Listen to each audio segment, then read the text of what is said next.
Asseyons-nous, bien-aimés.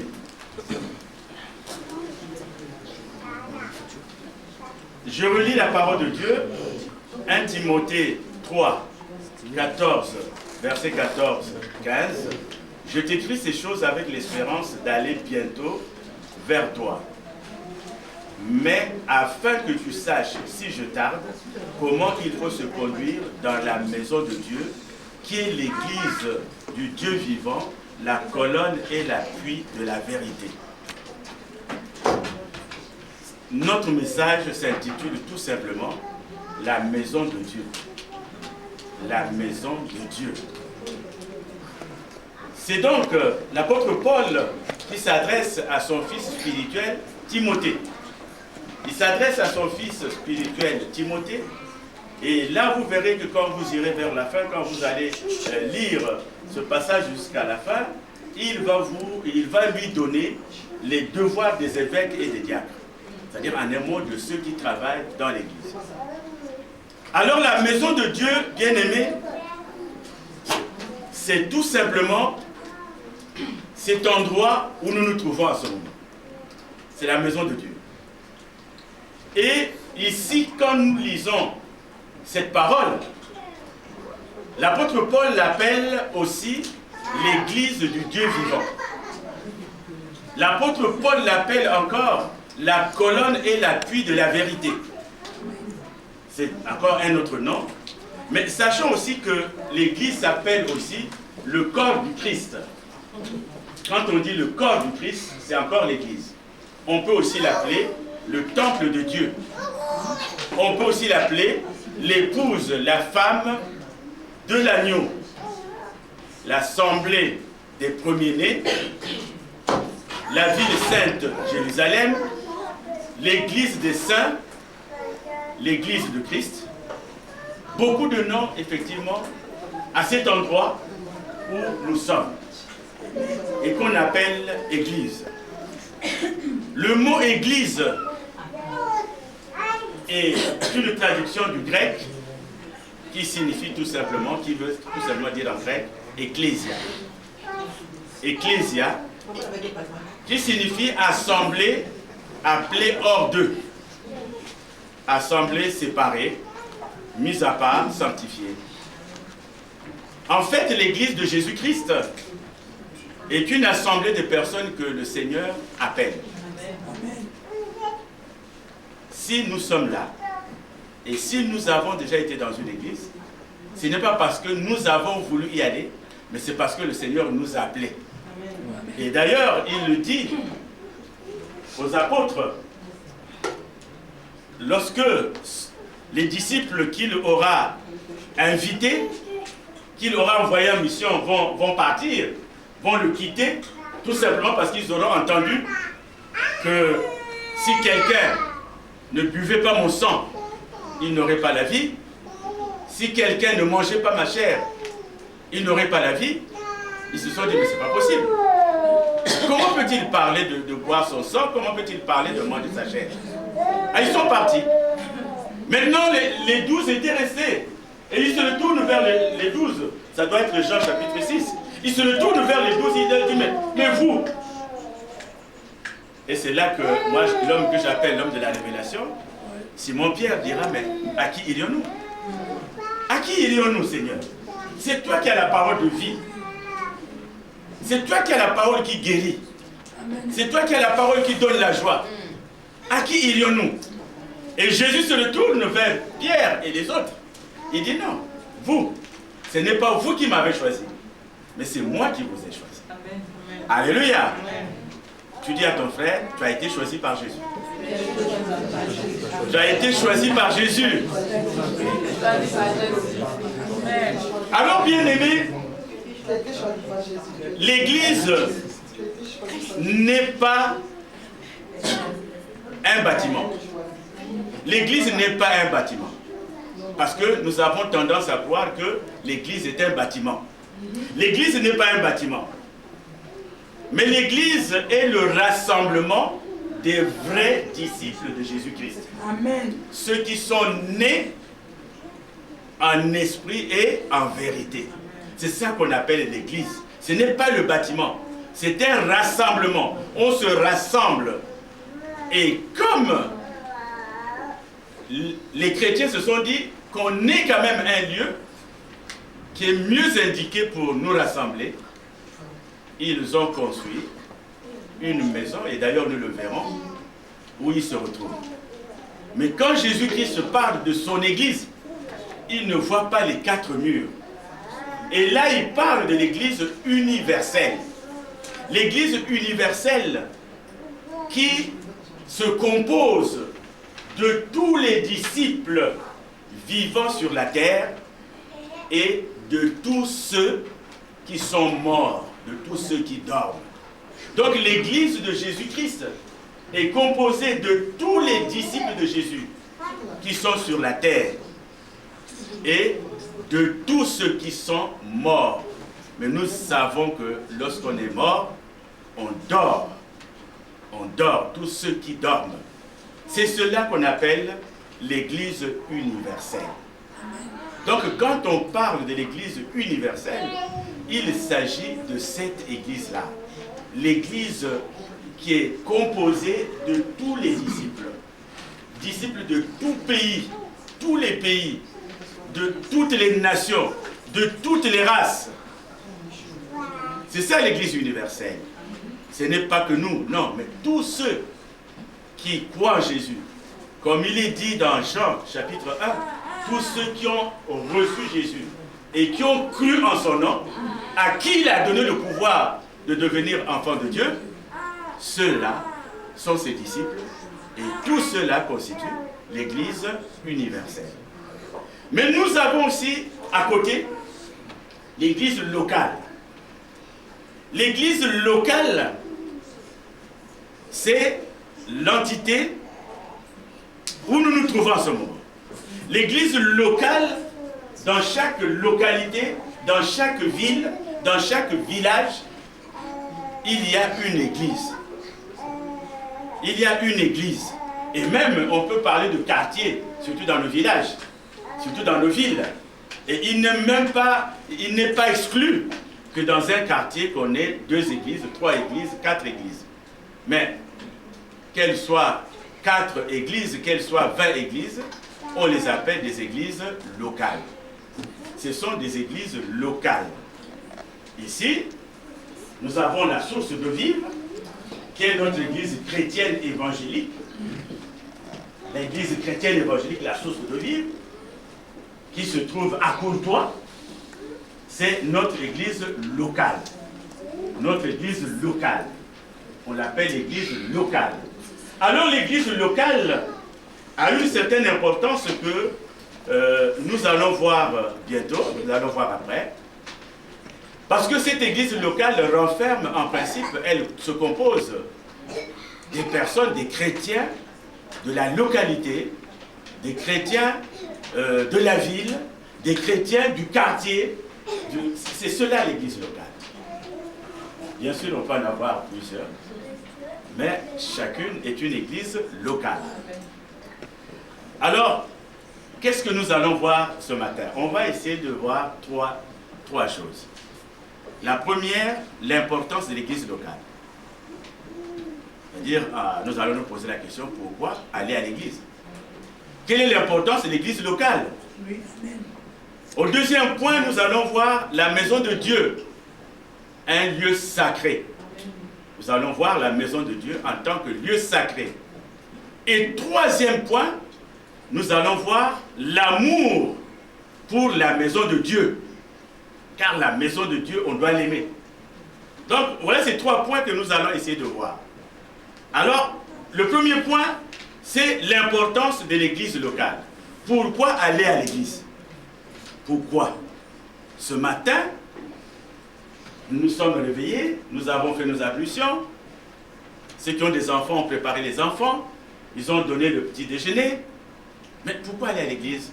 Encore, nous le savons, nous qui sommes de la communauté des communes de Sens, le dimanche, il y a un marché.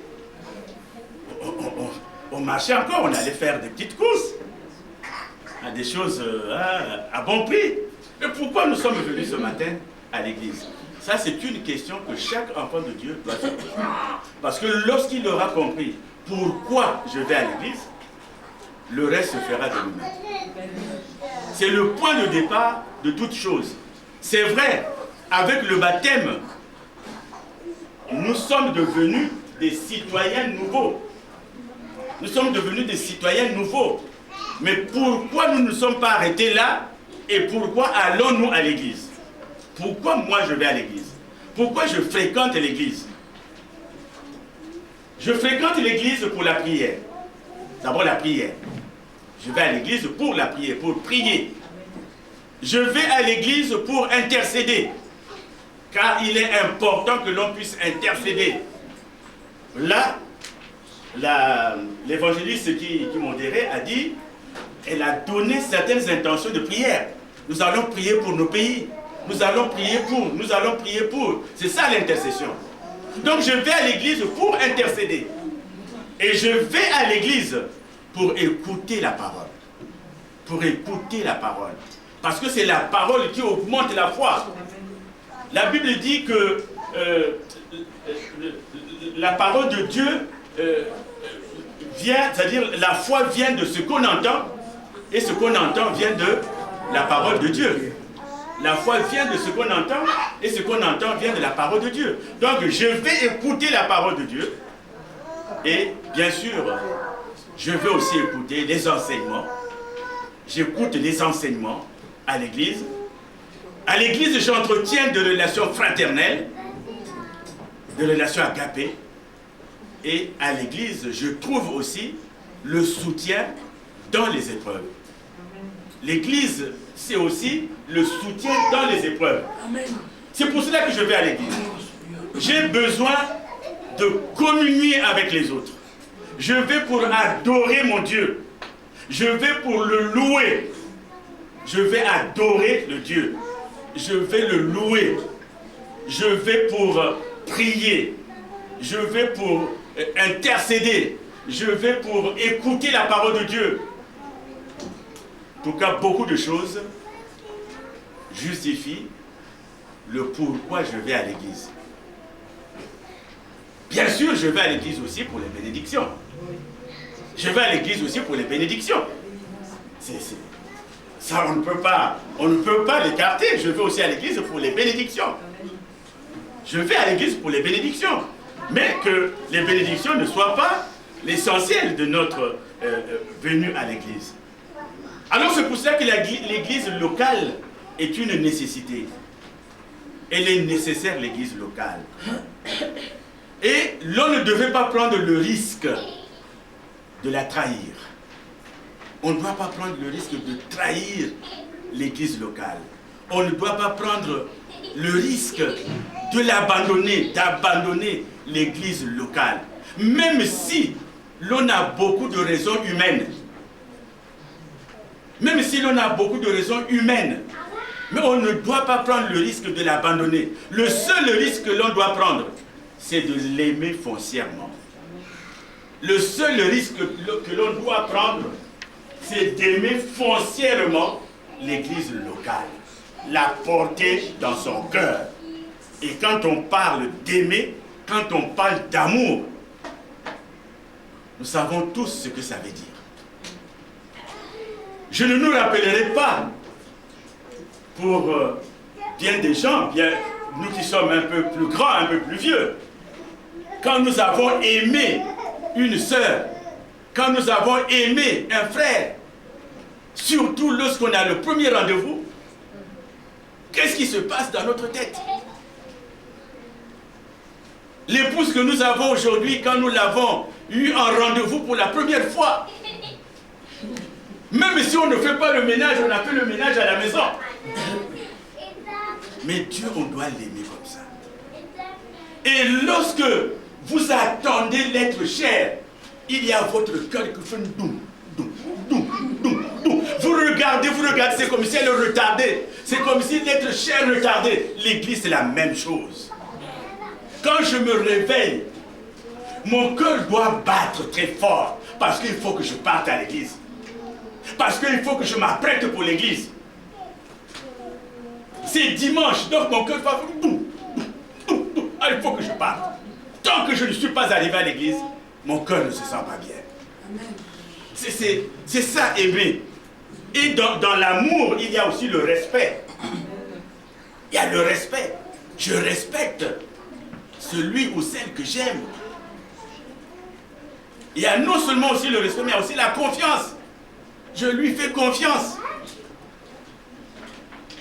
Église, amen. Amen. C'est cela, aimer. Donc nous ne pouvons prendre que le risque de l'aimer foncièrement, mais ne pas prendre le risque de la trahir, ne pas prendre le risque de l'abandonner. Nous devons aimer foncièrement l'église locale. Amen. Alors, nous savons que la vie en Christ, la consécration à Christ, comporte à la fois une dimension individuelle, personnelle, en ce que chacun de nous doit entretenir sa foi. C'est-à-dire on entretient la foi par la méditation de la parole, on entretient la foi par la lecture de la parole, on retient la foi par l'écoute de la parole. Donc chacun de nous doit entretenir sa foi. La foi, on l'entretient. Parce que si vous ne l'entretenez pas, c'est comme je dis, aujourd'hui, il n'est pas souvent bon d'aller voir 2 ou 3 fois un frère qui a abandonné l'église.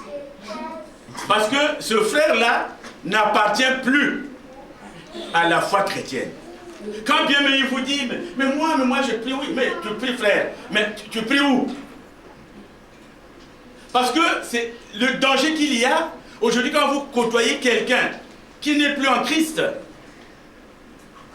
où c'est vous, c'est-à-dire où vous faites tout, c'est-à-dire où vous le gagnez, il revient à l'église, ou il vous gagne et vous quittez l'église. Il n'y a que ces 2 solutions. Ou vous le gagnez, il revient à l'église, ou il vous gagne et vous quittez l'église. Il n'y a pas une 3e solution. Surtout parler parole à quelqu'un qui connaît la parole. Parler parole à quelqu'un qui a enseigné la parole. Parler parole à quelqu'un qui a exhorté. Oh, mon frère, oui, je sais. Mon frère, oui, je sais. Mon frère, oui, je sais. Mais les raisons qu'il avance sont des raisons humaines. Ce ne sont pas des raisons spirituelles. Alors que nous devons avoir des raisons spirituelles. Donc l'église est une nécessité, justement. La deuxième dimension, la première dimension, elle était individuelle. La deuxième dimension, elle est collective. Elle est collective. Et d'ailleurs, Matthieu, si nous pouvons aller à Matthieu 18, Matthieu 18 nous le dit. Le Seigneur, dans Matthieu 18, nous parle de cette dimension collective. De cette dimension collective.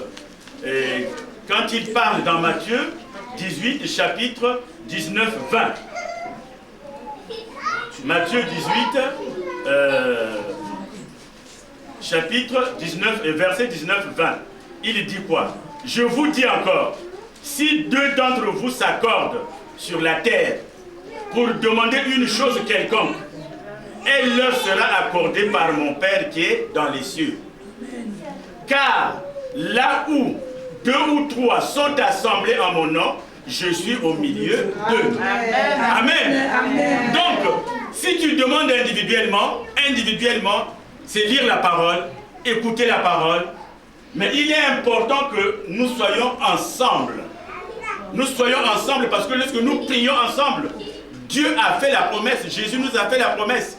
Si 2 s'accordent et demandent quelque chose, mon Père le leur accordera. Et il dit bien, là où 2 ou 3 sont assemblés en mon nom, je suis au milieu d'eux. Amen. C'est pour cela que la dimension collective est très importante. Et d'ailleurs, collectivement, nous n'avons que des avantages.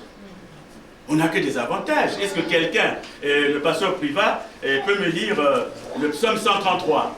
Le psaume 133, verset 1 à 3. Psaume 133, verset 1 à 3. Psaume 133. Nous n'avons que des avantages d'être ensemble. Nous n'avons que des avantages. Je lis la parole de Dieu. Amen. 133, Verset 1 à 3. Cantique des degrés de David.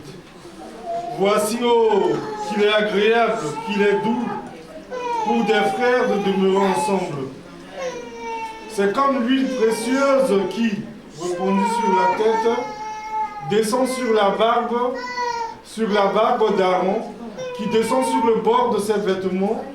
C'est comme la rosée de l'Hermon, qui descend sur les montagnes de Sion, car c'est là que l'Éternel envoie la bénédiction, la vie pour l'éternité. Amen. Amen. C'est lorsque nous sommes ensemble que Dieu nous bénit.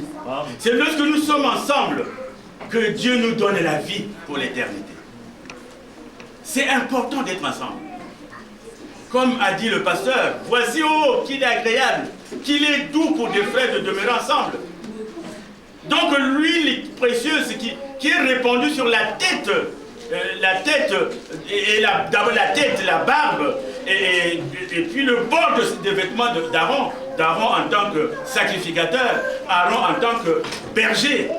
Donc les bénédictions descendent par le berger, et ces bénédictions-là, en tout cas, vont chez chacun de nous. C'est important. C'est important parce que nous n'avons que tout à gagner lorsque nous sommes ensemble. Nous sommes ensemble. C'est-à-dire, en principe, nous qui avons une nouvelle identité, nous avons une nouvelle identité. Parce qu'il est dit dans 2 Corinthiens, chapitre 5, verset 17, il est dit dans 2 Corinthiens, chapitre 5, verset 17, il est dit, si quelqu'un est en Christ, il est une nouvelle créature. Voici, les choses anciennes sont passées, toutes choses sont devenues nouvelles. Nous avons une nouvelle identité en Christ. Le vieil homme qui était en nous, par le baptême, nous a quittés. Nous sommes dans une nouvelle identité.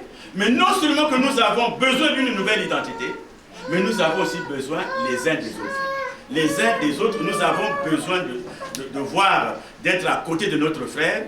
1 Corinthiens 12, pasteur Privat, 1 Corinthiens 12, verset 21.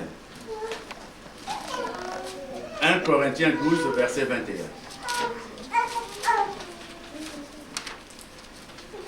Je lis la parole de Dieu. Amen. 1 Corinthiens 12, verset 21. Verset 21.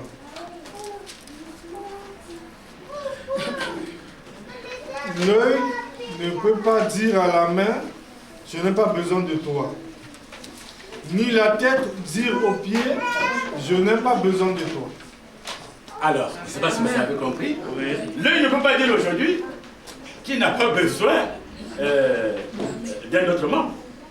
Donc, si le corps, les membres de notre corps sont unis, et chaque membre a un rôle, l'œil nous permet d'éclairer notre intérieur, parce que nous ne voyons qu'avec les yeux. Nous voyons l'extérieur, l'intérieur est renseigné par les yeux. Notre bouche, comme je disais dernièrement, elle nous sert à parler, elle sert aussi à pleurer, elle sert aussi à rire, mais la bouche transmet des sons. La bouche transmet des sons, donc c'est important. Et bien sûr, le ventre s'alimente, les bras, les mains travaillent, le ventre s'alimente et ce qu'il prend, il le distribue à tout le monde. Donc, c'est comme les membres d'un corps. Nous qui sommes nés de nouveau, nous avons besoin les uns des autres. Nous avons besoin, on ne peut pas dire que moi je me suis fait à moi-même, non. On a besoin des autres. C'est pour cela que l'église locale a une importance. L'église locale a une importance. Nous qui sommes assemblés autour d'un chef suprême qui s'appelle Jésus-Christ. Nous sommes assemblés autour d'un chef suprême, un seul chef, un unique chef, qui est Jésus-Christ. C'est lui. C'est lui. Et, bien aimé, c'est ça l'importance de l'église locale. Elle est importante parce que c'est là aussi que l'on découvre, que l'on expérimente, que l'on exerce des grandes richesses. Les talents aujourd'hui les talents des gens qui chantent, les talents des gens qui prêchent, les talents des gens qui modèrent, les talents des gens qui font le protocole. Ces talents-là se découvrent, s'expérimentent, s'exercent dans l'église locale. C'est pour cela que c'est important. Parce que s'il n'y avait pas l'église locale, on n'aurait pas de nouveaux pasteurs. S'il n'y avait pas l'église locale, on n'aurait pas de nouveaux serviteurs de Dieu. On n'aurait pas de nouvelles servantes de l'Éternel. Mais c'est dans l'église qu'on découvre ces grandes richesses. L'église locale est une grande richesse. Parce que dans l'église locale, il y a la vie. Il y a la vie. Et il y a surtout l'amour. Il y a surtout l'amour dans l'église locale. C'est vraiment très important. Et bien sûr, l'église locale a aussi la bénédiction. Alors, nous allons passer au deuxième point, la maison de Dieu. La maison de Dieu est un lieu sacré. Que l'on soit dans un bâtiment, que l'on se réunisse en dehors du bâtiment, mais là où on parle de maison de Dieu, c'est un lieu sacré. On peut faire une grande veillée, on peut faire de l'évangélisation en dehors de l'église, bien sûr, mais ce lieu où on se réunit a besoin de respect, a besoin d'amour. Imaginez, vous faites de l'évangélisation et vous qui évangélisez, vous commencez à vous battre. Quel scandale! C'est que je dis que vous êtes en train encore de crucifier Jésus. Vous crucifiez Jésus pour la deuxième fois. Parce qu'il est dans une tristesse qui est incommensurable. Donc, c'est un lieu, l'église est un lieu sacré. Dans son organisation, quand vous voyez l'organisation de l'église, cette organisation est sacrée. Quand nous assistons au culte, le culte de l'église, le culte que nous faisons dans la maison de Dieu est un culte sacré. Et bien sûr, ceux qui conduisent, nous devons avoir de l'amour pour eux. Nous devons les respecter, non pas pour leur nom, mais pour ce qu'ils font dans la maison de Dieu. La sœur qui fait le protocole, la sœur qui fait le ménage, nous devons la respecter. On doit la respecter, non seulement pour ce qu'elle fait, mais surtout parce qu'elle travaille dans la maison de Dieu. La maison de Dieu a besoin de cela. C'est pour cela, bien aimé, ça tombe bien puisque ça fuse de partout. La maison de Dieu, surtout quand il s'agit de la parole, on ne doit pas entendre. L'enfant ne vient pas seul à l'église. Moi, je n'ai pas encore vu un enfant prendre le minibus seul. L'enfant est toujours accompagné. Maintenant, toi, parent qui accompagne l'enfant, lorsque tu vas dans la maison de Dieu, tu t'arranges, tu fais tout. Et si l'enfant parle trop, tu le prends, tu sors avec lui et tu lui dis, écoute, nous sommes dans un lieu sacré. Il faudrait que la maison de Dieu, il faut qu'elle soit sacrée. Il faut que nous sachions nous tenir dans cette maison. Il faudrait que nous ayons beaucoup d'amour pour ce lieu. Et vous verrez que dans toutes les maisons de Dieu, le plus souvent, il y a le lieu saint. Le lieu saint, chez nous par exemple, il n'y a que la couleur de chaise qui distingue ce lieu saint. Et d'ailleurs, quand nous avons mis ces chaises comme ça, en riant un peu, il y a des gens qui ont plaisanté, oui, mais ça fait un peu de la ségrégation. Bon. Mais non, parce que le lieu saint, c'est là où s'asseyent les serviteurs de Dieu, ceux qui travaillent dans l'église. Les personnes qui travaillent dans l'église s'asseyent au lieu saint. Et nous devons embellir ce lieu saint. Nous devons mettre quoi dans les lieux saints? On doit mettre de l'eau, on doit mettre des mouchoirs. Nous devons mettre de l'eau, nous devons mettre des mouchoirs. Parce que c'est là où s'asseyent ceux qui travaillent dans l'église. Ce qu'on appelle les serviteurs et les servantes de l'Éternel. Et il y a le lieu très saint. Le lieu très saint, c'est là où il y a l'autel. Là où je me trouve. Ne peut s'approcher d'ici que le berger de l'église et le ministre qui est en service. Ce n'est pas parce que je suis ministre que je vais... Non. Ici, l'endroit là, c'est là où il y a la gloire de Dieu. Jésus-Christ, quand il reviendra, il sera ici. Donc nous avons cette place par délégation. Christ nous délègue cette place. Si bien que, quand je quitte là et que je viens ici, il faut que je me dise, est-ce que je suis sanctifié? Parce que, bien aimé, il y a des gens qui ont été tués, qui ont été morts, tout simplement parce qu'ils ont souillé l'autel. L'autel là, c'est le lieu très saint. C'est là où il y a la gloire de Dieu. Et Jésus-Christ, quand il viendra nous parler, il ne sera pas là-bas au fond, mais il viendra ici. Il va dire, peuple de Dieu, c'est moi que vous attendez. Si bien que cet endroit est sanctifié. Et l'Église doit respecter cet endroit. Ces instruments sont sanctifiés. Donc, ne peut toucher à ces instruments que celui qui est sanctifié et qui a l'accès à ces instruments. Les instruments que vous voyez là sont sanctifiés.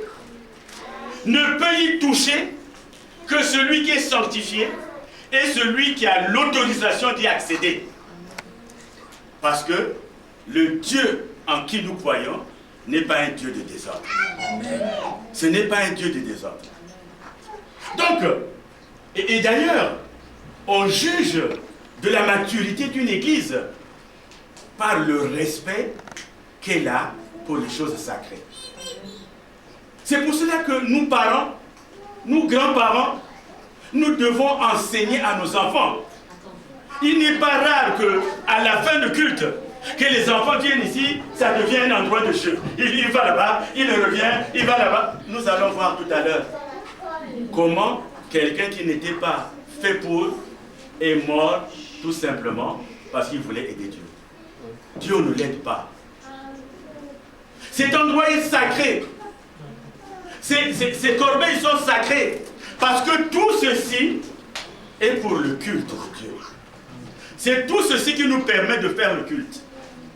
Et comme cela nous permet de faire le culte, cet endroit est sacré. C'est la maison de Dieu. Il y a, vous savez, dans l'Ancien Testament, ne pouvait aller à l'endroit très saint, au lieu très saint. Pas le sacrificateur, mais le souverain sacrificateur. Donc on ne peut monter ici, à l'autel, que le berger de l'église, parce qu'il a tout le poids d'intercession, il a tout le poids de la marche de l'église. Un berger qui n'est pas sanctifié, ma foi, je ne sais pas ce qu'il fait à l'église. Et ne peut monter ici que le ministre de Dieu, le frère, la sœur qui est de service. Quand tu es de service, alors tu peux avancer ici. C'est un lieu saint, un lieu très saint. Or que nous, par ignorance, nous ne respectons pas le lieu sacré. Nous ne respectons pas le lieu sacré. L'église est sacrée. Ce qui veut dire quoi?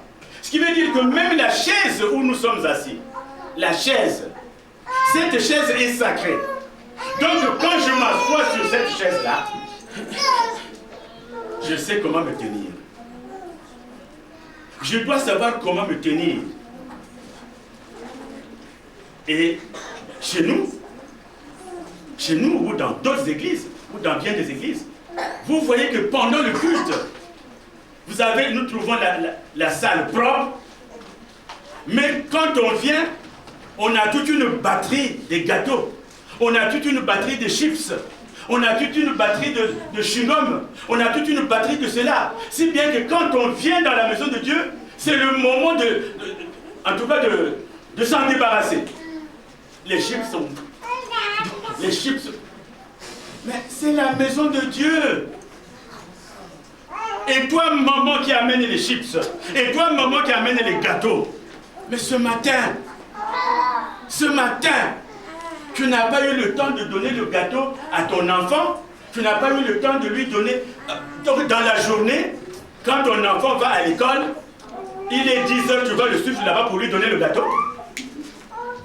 Ah, 10h, mon enfant n'a pas pris son gâteau. Tu vas à l'église, tu vas là-bas. Monsieur, oui, je donne le gâteau à mon fils. Non. Donc ton fils est habitué. C'est ça le lieu saint. Jeter du papier dans l'église. On n'a pas l'amour de Dieu. Il y a même des parents dans bien des églises qui donnent aux enfants des tablettes. Pendant que l'église est en train de se dérouler, les enfants jouent avec les tablettes. Des tablettes. Des tablettes. Il y en a même qui ont des téléphones. Ils jouent, ils font des jeux, mais l'enfant doit écouter la parole. Comment peut-il grandir si petit n'écoute pas la parole? Ne soyez pas surpris que parfois quand vous chantez, quand vous faites l'adoration, tout le monde est assis. Parce qu'au fait, ceux qui sont là gesticulent. Et on va au théâtre. Là, par exemple, le pasteur Pélégué est en train de faire du théâtre. Il est en train de faire du comique. Et nous observons. Et les enfants, c'est le moment qu'ils profitent. C'est le moment. Vous voyez les enfants pendant ce temps-là, ils vont là, ils vont là-bas, ils font ceci, ils jouent entre eux. Et puis bien sûr les gâteaux, les chips. Et quand on se lève le matin, plutôt quand on se lève en fin de culte, l'église est sale. Je tire toujours mon chapeau à l'église de la Babylone. Je tire mon chapeau à la Babylone parce que dans la Babylone, ça au moins c'est une qualité qu'ils ont. Vous ne verrez jamais un gamin dans la Babylone manger. Jamais. Jamais. Nous sommes tous passés par la Babylone. Donc au fait, les enfants qui ont faim, ce sont les nôtres, mais pas ceux qui fréquentent la Babylone. Pas ceux qui fréquentent la Babylone. Et vous ne verrez jamais dans la Babylone, lorsque l'homme habillé à sa manière, celui qui a confessé le célibat, lorsqu'il se met à parler, tout le monde regarde. Même les enfants observent le silence. Mais pourquoi nous n'arrivons pas à mettre c'est-à-dire la même discipline? Et vous allez voir certaines chaises.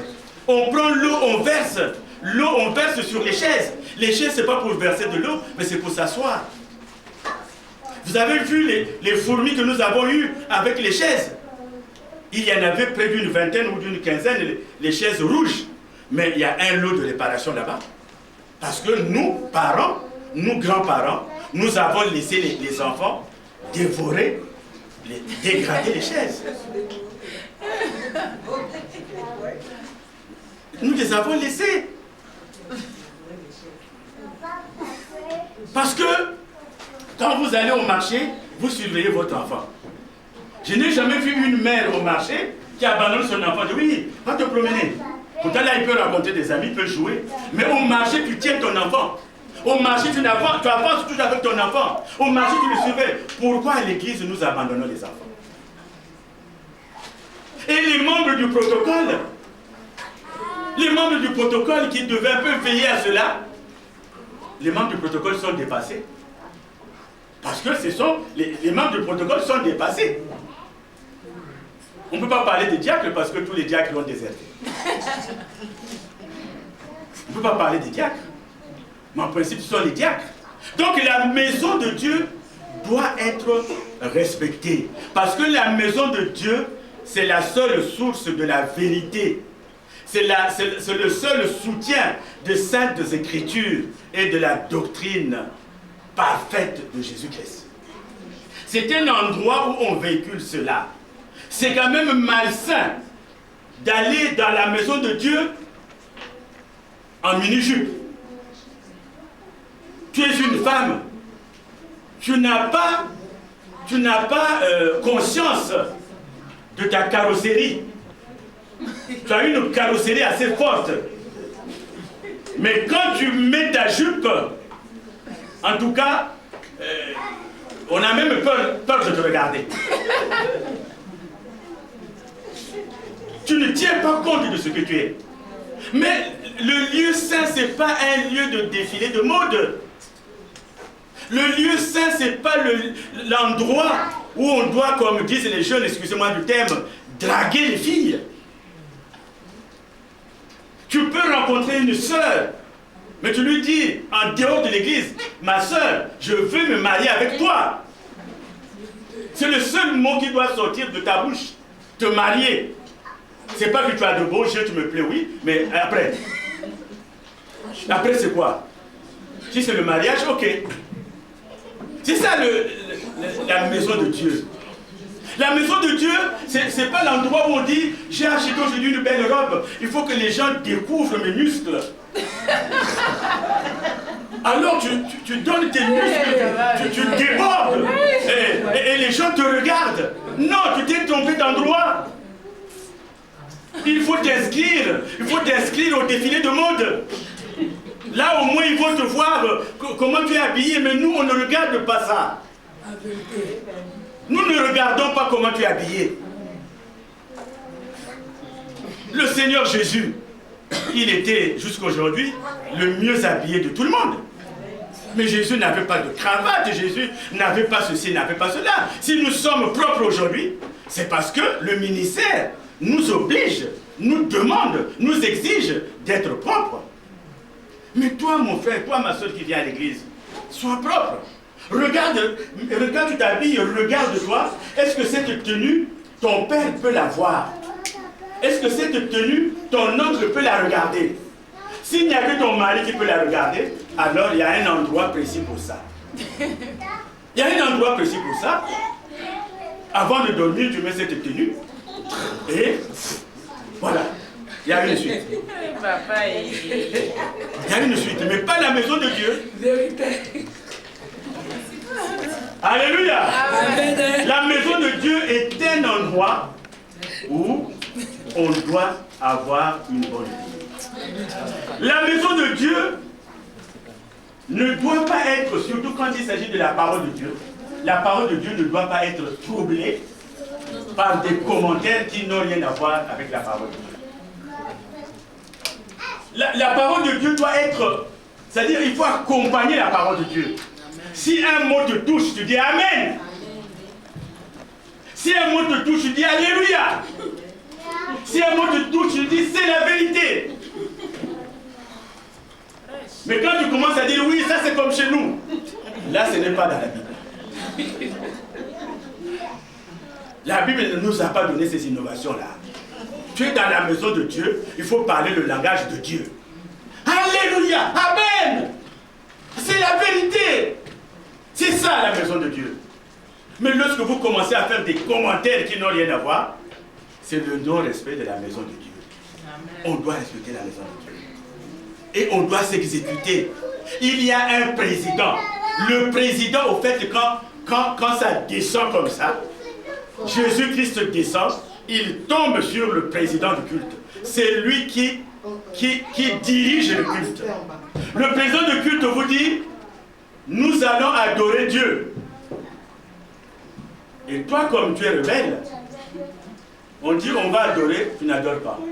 C'est le moment que tu utilises pour donner les gâteaux, c'est le moment que tu utilises pour te promener, c'est le moment que tu utilises pour faire autre chose. On va adorer, tu n'adores pas. Alors qu'on vient à l'église pour adorer Dieu.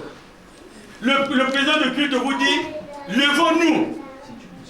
À moins que la santé ne te permette pas de te lever, Dieu le sait. Mais si c'est par rébellion, toi-même tu ne veux pas te lever, tant pis pour toi. La maison de Dieu, ce n'est pas un endroit de bavardage. Je disais dernièrement, tu as passé une commande et puis tu es le skieur. Tu profites de la maison de Dieu pour faire des signes. Est-ce que c'est venu? Et lui te dit, oui, c'est bon. Et combien? Donc, c'est pas ça. Que vous faites les signes de, comment on appelle ça, le langage des signes. Dieu connaît ce langage-là, mais ce n'est pas dans la maison de Dieu. À moins que vous soyez quelqu'un, le langage des signes. La maison de Dieu, ce n'est pas l'endroit où on arrive en retard. Nous avons dans la maison de Dieu des serviteurs de Dieu. Nous avons des membres du protocole. Nous avons des brebis qui arrivent en retard. Aujourd'hui, quand vous avez rendez-vous avec monsieur le maire, toute la semaine, vous allez regarder l'heure. Et quand vous avez rendez-vous avec un employeur, vous allez regarder l'heure. Et quand vous avez rendez-vous à Pôle emploi, personne ne va vous rappeler le rendez-vous.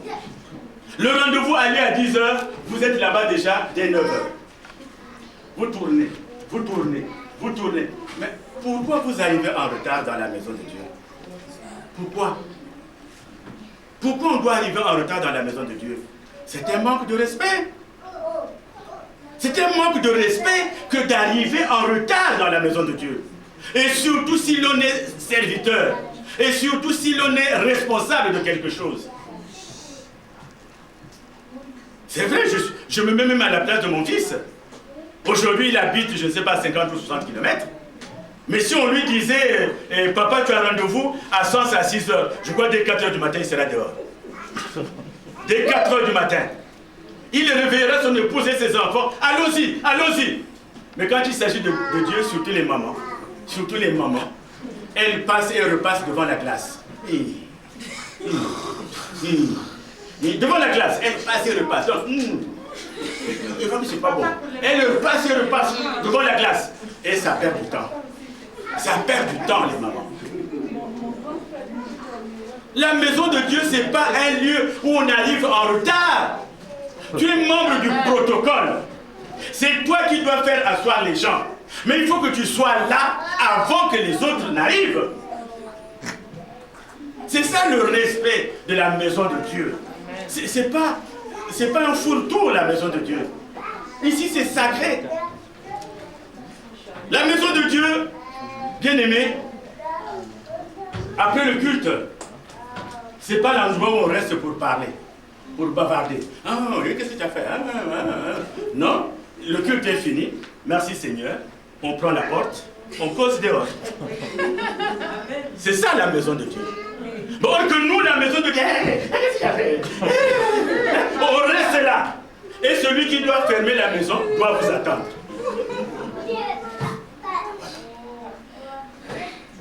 La maison de Dieu, bien aimé, surtout pendant le message, c'est être attentif. Être attentif, être concentré, prendre des notes. Je dis souvent, nous devons être comme les chrétiens de Béret. Papa, pasteur, Actes des apôtres 17, Actes des apôtres 17, verset 11.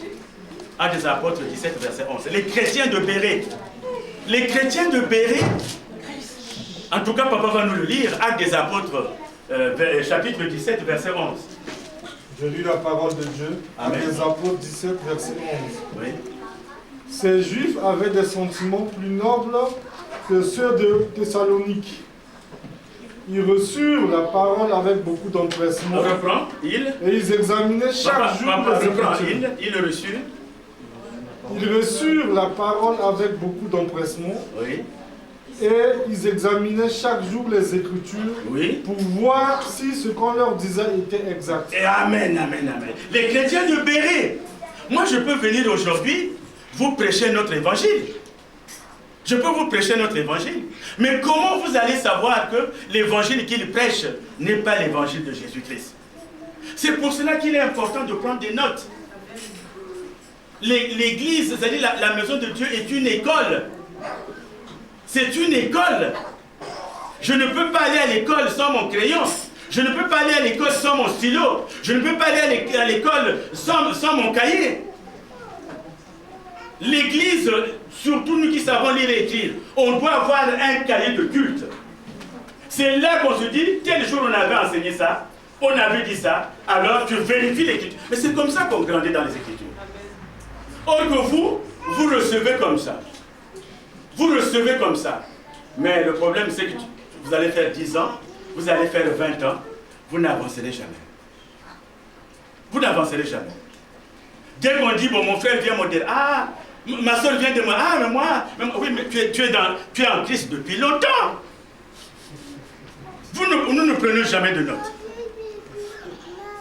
Parce que nous devons vérifier si ce qu'on nous dit est conforme à la parole de Dieu. C'est pour cela qu'on donne les versets. C'est pour cela qu'on dit telle référence. Ce que j'ai dit, voyez à telle référence.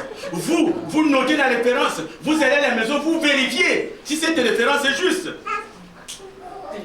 C'est ça, voir. C'est comme si vous aimez une personne qui a besoin de s'habiller, mais vous ne l'habillez pas. La maison de Dieu a besoin que nous prenions des notes. Alors, bien-aimés, nous allons toujours continuer. Le deuxième point, et puis encore, je le dis à moi-même, et je le dis aux serviteurs de Dieu qui sont là. Dans la maison de Dieu, ce n'est pas n'importe qui lit la parole de Dieu. Nous qui prêchons, nous devons faire un effort pour que nous désignions quelqu'un qui travaille dans l'église pour lire la parole. Vous savez, même le modérateur qui est là, il ne doit pas désigner n'importe qui pour faire la prière. Vous savez, il y a des gens qui ont fui des églises parce qu'on lui a dit, ma soeur, oui, prie. Comme elle n'a jamais prié en public, moi je revois une soeur dans nos débuts. Une fois nous sommes allés à l'église, on lui avait dit de prier. En tout cas, toutes ses jambes étaient en train de trembler. Elle n'a même pas sorti un mot. Mais qu'est-ce qu'elle fait? Elle fuit l'église.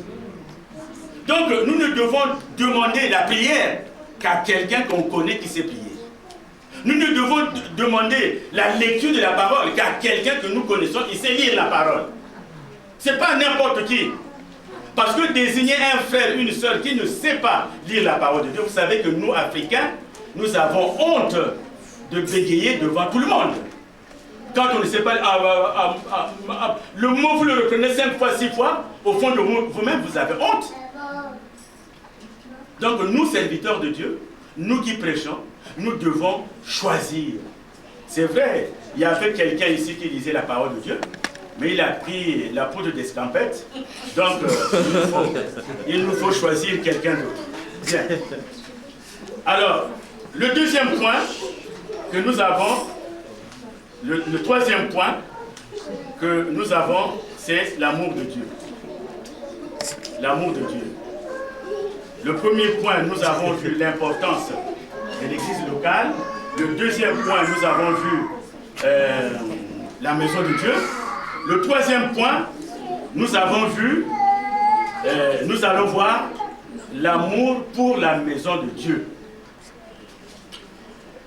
Est-ce que nous nous sommes demandé pourquoi Dieu avait-il dit de David qu'il était l'homme selon son cœur?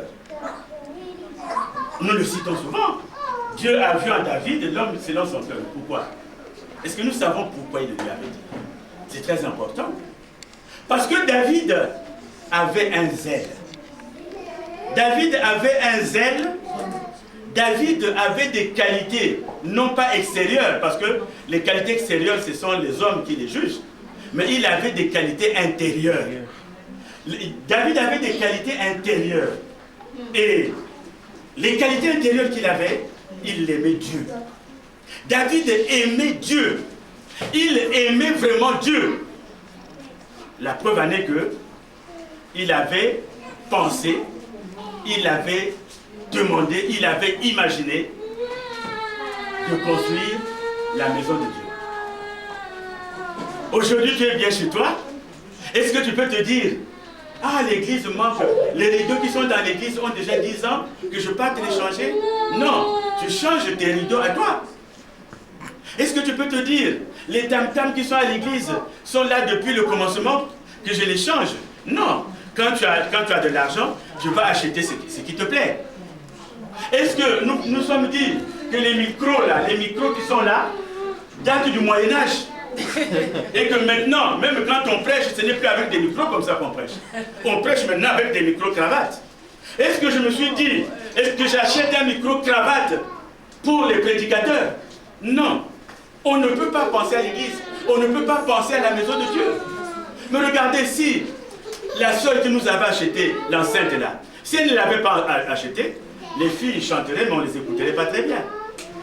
Si le frère ou la sœur qui avait acheté l'horloge qui est là ne l'avait pas acheté, on ne regarderait pas l'heure.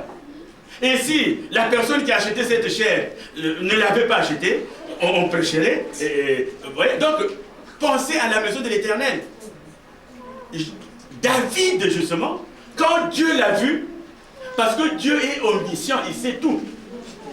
Quand il a vu David, il a dit, j'ai trouvé l'homme selon mon cœur.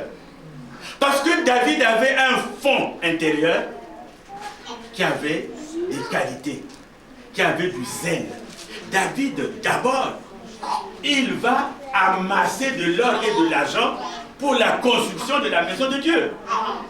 Il va construire la maison de Dieu. Mais pour cela, même s'il n'a pas la permission lui de construire la maison de Dieu, parce qu'il a des mains sales, c'est son